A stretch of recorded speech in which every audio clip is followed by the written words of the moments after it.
got so much motherfucking design on right now. Break it down, bring it back, make it clap. I got three old thoughts, new guap, where that thing. Bitches on my line, and you know they coming straight. Hai teman-teman. Baik teman-teman, kami dari Universitas Nias, Program Studi Pendidikan Umum Sekolah Dasar kelas A. Kami di sini akan mereview mata kuliah konsep dasar IPA tentang cahaya dan alat optik. Sebelum kita masuk pada materi pembahasannya, perkenalkanlah nama kami. Nama saya Dagatul Pertamulanku. Nama saya Dorothea Somasiko.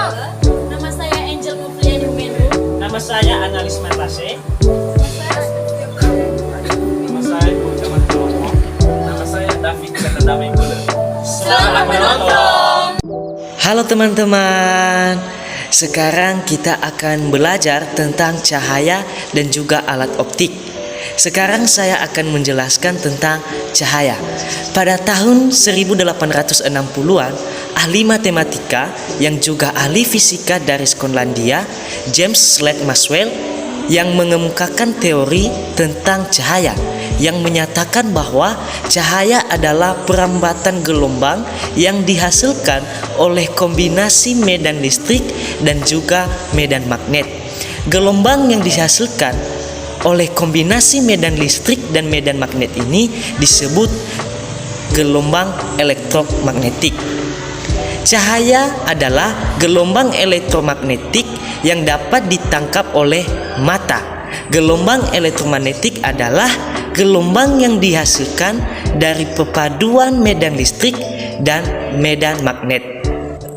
Cahaya merupakan salah satu bentuk energi yang banyak manfaatnya bagi makhluk hidup. Cahaya dapat berasal dari matahari, dari senter, dan juga dari lampu, maupun dari cahaya-cahaya lainnya.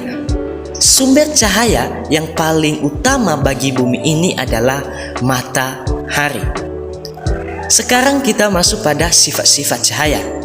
Sifat-sifat cahaya yaitu yang pertama merambat lurus, yang kedua dapat dipantulkan, yang ketiga dapat dibiaskan. Sekarang saya akan menjelaskan tentang sifat-sifat cahaya merambat lurus.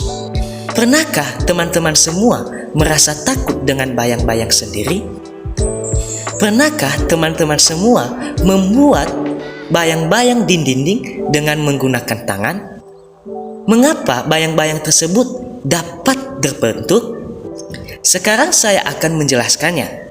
Bayang-bayang terjadi atau terbentuk sebagai akibat cahaya merambat pada garis lurus.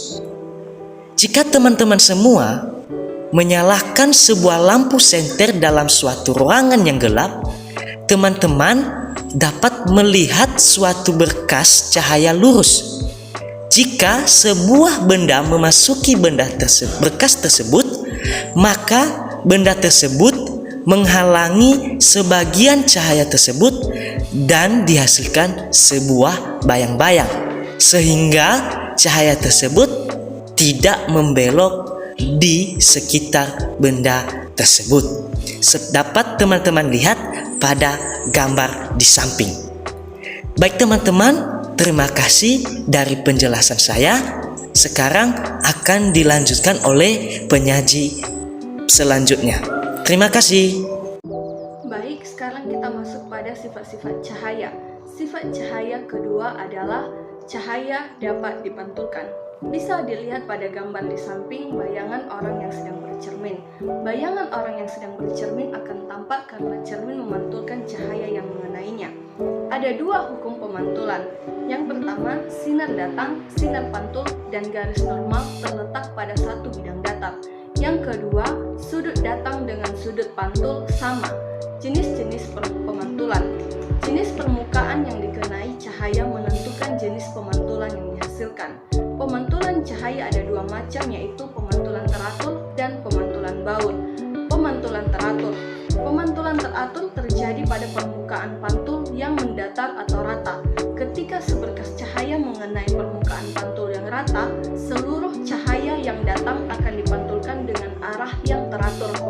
Pemantulan teratur bersifat menyilaukan, namun ukuran bayangan yang terbentuk sesuai dengan ukuran benda. Pemantulan teratur bisa terjadi pada cermin. Yang kedua, pemantulan baur.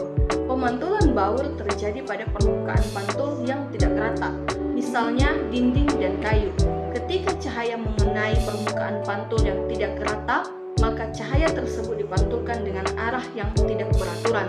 Pemantulan baur dapat mendatangkan keuntungan sebagai berikut.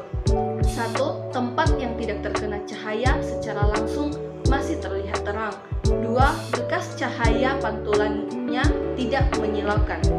3. Dapat dibiaskan. Amatilah ketika Anda memasukkan sedotan plastik ke dalam gelas berisi air putih. Sedotan plastik tersebut terlihat seperti patah dan lebih pendek. Mengapa hal ini dapat terjadi? Indeks bias. Indeks bias suatu zat adalah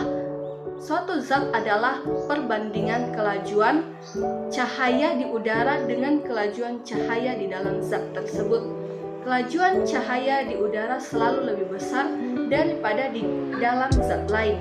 Oleh karena itu, indeks bias zat selain udara selalu lebih besar daripada satu. Semakin besar indeks bias suatu zat, semakin besar cahaya dibelokkan oleh zat tersebut. Besarnya pembiasan juga bergantung pada panjang gelombang cahaya. Dalam spektrum cahaya, tampak panjang gelombang cahaya bervariasi dari gelombang merah yang terpanjang sampai gelombang ungu yang terpendek. Sekian hasil penjelasan dari saya. Terima kasih. Pernahkah Anda melihat pelangi di langit? Apakah warna-warna dalam pelangi tersebut? Bagaimanakah terjadinya warna-warna dalam pelangi itu? Jika Anda pernah melihat pelangi, berarti Anda pernah melihat suatu contoh peristiwa dispersi cahaya. Dispersi cahaya merupakan peristiwa terurainya cahaya putih menjadi warna-warna spektrum. Nah, sekarang kita akan membahas cermin. Cermin yang terbuat dari kaca yang salah satu permukaannya dilapisi dengan lembaran tipis aluminium atau perak. Cahaya mengenai cermin akan dipantulkan. Ada 3 jenis cermin, yaitu cermin datar, cekung, dan cembung. Yang pertama, cermin datar. Cermin datar yaitu cermin yang permukaan bidang pantulnya datar dan tidak melengkung. Jika 2 buah cermin datar disusun sehingga membentuk sudut A, maka akan diperoleh beberapa buah bayangan. Banyak bayangan yang terbentuk antara 2 cermin dapat dinyatakan dalam persamaan berikut. M sama dengan 360 derajat per A-1. Pembentukan bayangan pada cermin datar. Sifat-sifat bayangan yang dibentuk oleh cermin datar adalah sebagai berikut. Yang pertama, ukuran besar dan tinggi bayangan dengan ukuran benda. Yang kedua, jarak bayangan ke cermin dengan jarak benda ke cermin. Yang ketiga, bayangan berlawanan dengan benda. Yang keempat, bayangan tegak seperti bendanya. Yang kelima, bayangan bersifat semu dan maya. Artinya, banyak bayangan dilihat dalam cermin tetapi tidak dapat ditangkap oleh layar. Demikian. Baik teman-teman, sekarang kita masuk pada materi cermin cembung dan cermin cekung. Yang pertama kita akan membahas tentang materi cermin cembung. Jika sinar datang sejajar dengan sumbu utama mengenai cermin cembung, sinar pantul akan menyebar. Cermin cembung memiliki sifat menyebarkan sinar atau disebut divergen. Pada perhitungan titik api cermin cembung bernilai negatif karena bersifat semu Fm. Adapun sinar istimewa pada cermin cembung. Yang pertama, sinar datang sejajar dengan sumbu utama akan dipantulkan seolah-olah dari titik fokus. Yang kedua, sinar datang menuju titik fokus akan dipantulkan sejajar sumbu utama.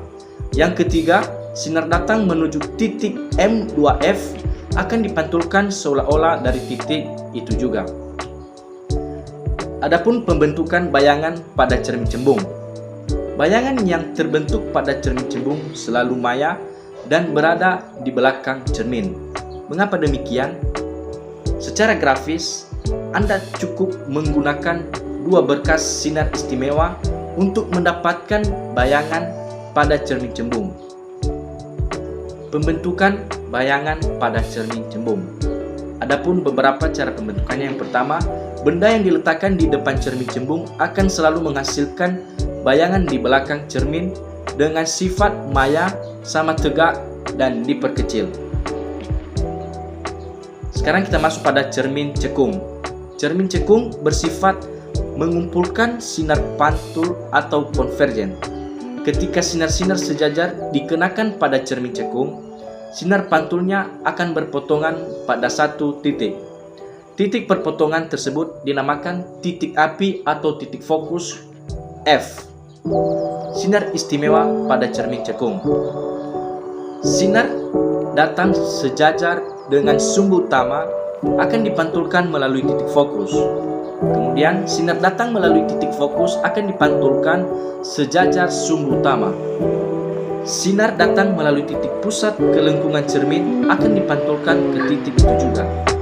Adapun pembentukan bayangan pada cermin cekung terbagi atas beberapa. Yang pertama, jika benda terletak di belakang titik pusat ke lengkungan cermin atau M, maka bayangan yang dihasilkan cermin cekung adalah nyata, terbalik, dan diperkecil.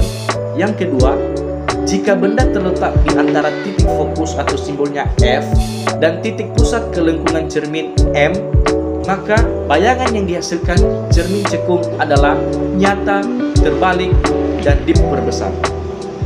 Yang ketiga, jika benda terletak di antara titik fokus F dan puncak cermin, pada bayangan yang dihasilkan cermin cekung adalah maya, tegak, dan diperbesar. Baik teman-teman, di sini saya akan menjelaskan tentang lensa. Pernahkah Anda menggunakan kaca pembesar, kamera atau mikroskop? Jika pernah, berarti Anda pernah menggunakan lensa untuk membentuk bayangan. Jadi, definisi dari lensa sendiri merupakan benda bening yang membiaskan cahaya. Lensa dibagi dalam dua bentuk, yaitu lensa cembung dan lensa cekung. Baik, kita akan membahasnya satu persatu. Apa perbedaan antara lensa cekung dan lensa cembung? Yang pertama yaitu lensa cembung. Lensa cembung adalah lensa dengan bagian tengah lebih tebal daripada bagian tepi. Teman-teman, lensa cembung ini akan banyak kita jumpai dalam kaca pembesar, dalam kacamata, teleskop, dan mikroskop. Jadi, sinar-sinar cahaya yang datang sejajar pada sumbu lensa cembung tersebut akan dibiaskan menuju titik fokus atau titik utama. Sinar-sinar itu mengumpul pada titik fokus atau titik utama, sehingga titik-titik tersebut bisa membentuk bayangan nyata yang dapat diproyeksikan pada layar. Pembagian lensa yang kedua yaitu lensa cekung. Jadi pengertian lensa cekung ini merupakan kebalikan dari definisi lensa cembung, yang dimana lensa cekung lebih tipis bagian tengahnya daripada bagian tepi. Jika sinar-sinar sejajar dikenakan pada lensa cekung, maka sinar-sinar biasanya akan menyebar, seolah-olah berasal dari satu titik yang disebut titik fokus. Baik, sekarang kita akan masuk ke dalam pembahasan alat optik. Pertama-tama kita harus mengerti apa itu definisi alat optik. Alat optik adalah alat yang cara kerjanya memanfaatkan prinsip pemantulan dan pembiasan cahaya disebut alat optik. Alat optik yang sering digunakan adalah kacamata, kaca pembesar atau loupe, mikroskop, kamera, dan periskop. Pertama-tama kita akan membahas tentang mata. Bagian-bagian mata yang pertama yaitu kornea mata, melindungi mata bagian dalam. Kedua, iris, mengatur banyaknya cahaya yang masuk ke mata. Ketiga, pupil, tempat masuknya cahaya. Keempat, lensa mata, dapat berakomodasi jika melihat benda jauh. Lensa akan memipih. Jika melihat benda yang dekat, lensa mata akan menebal. Kelima yaitu retina, tempat terbentuknya bayangan yang dikirim ke saraf. Kelainan-kelainan yang terjadi pada mata dibagi dalam dua, yaitu pertama, rabun jauh miopi, kedua, rabun dekat hipermetropi. Pertama kita akan membahas rabun jauh miopi. Miopi disebabkan jarak titik api lensa mata terlalu pendek atau lensa mata terlalu cembung. Sinar yang masuk jatuh di depan retina, sehingga mata tidak dapat melihat benda jauh. Titik api yang terdapat pada rabun jauh yaitu pusat pertemuan sinar yang sudah dipecah oleh lensa. Kedua itu rabun dekat, hipermetropi. Hipermetropi disebabkan lensa mata terlalu pipih. Titik api lensa berada di belakang retina, sehingga mata tidak dapat melihat benda-benda yang dekat. dan ini harus ditolong dengan kacamata yang berlensa cembung. Kedua, kita akan membahas tentang kamera. Bagian utama kamera adalah sebuah kotak hitam kedap cahaya yang pada salah satu sisinya terdapat pelat film yang sensitif terhadap cahaya, dan pada sisi depannya terdapat lubang kecil yang disebut diafragma. Kita akan menjelaskan penjelasan tentang diafragma adalah lubang yang besarnya dapat diatur dan berfungsi untuk mengatur intensitas cahaya yang masuk. Sekian dari presentasi saya, akan dilanjutkan oleh penyaji berikutnya. Halo teman-teman, saya akan melanjutkan membahas materi selanjutnya. Loop. Loop disebut juga kaca pembesar atau suryakanta. Alat ini sering digunakan oleh tukang jam tangan. Loop menggunakan lensa cembung. Loop digunakan untuk melihat benda-benda berukuran kecil sehingga tampak besar. Kemudian teman-teman, kita akan melanjutkan materi selanjutnya. Mikroskop. Diagram sinar mikroskop. Melalui lensa objektif, objek tersebut membentuk bayangan nyata satu yang diperbesar. Jika satu tersebut diperbesar lagi oleh lensa okuler untuk menghasilkan bayangan maya 2 yang jauh lebih besar. Kemudian teman-teman akan melanjutkan materi selanjutnya. Periskop. Periskop adalah alat yang berfungsi untuk mengamati benda-benda dalam jarak jauh atau berada dalam sudut tertentu. Bentuknya sederhana, berupa tabung yang dilengkapi dengan cermin atau prisma pada ujung-ujungnya. Prisma ini akan memantulkan cahaya yang datar sejajar padanya. Kemudian diatur sedemikian berupa sehingga membentuk sudut 45 derajat terhadap sumbu tabung. Demikian teman-teman pembahasan materi saya. Terima kasih. Baik teman-teman, terima kasih telah menonton review materi kami, dan jangan lupa like, comment, dan subscribe.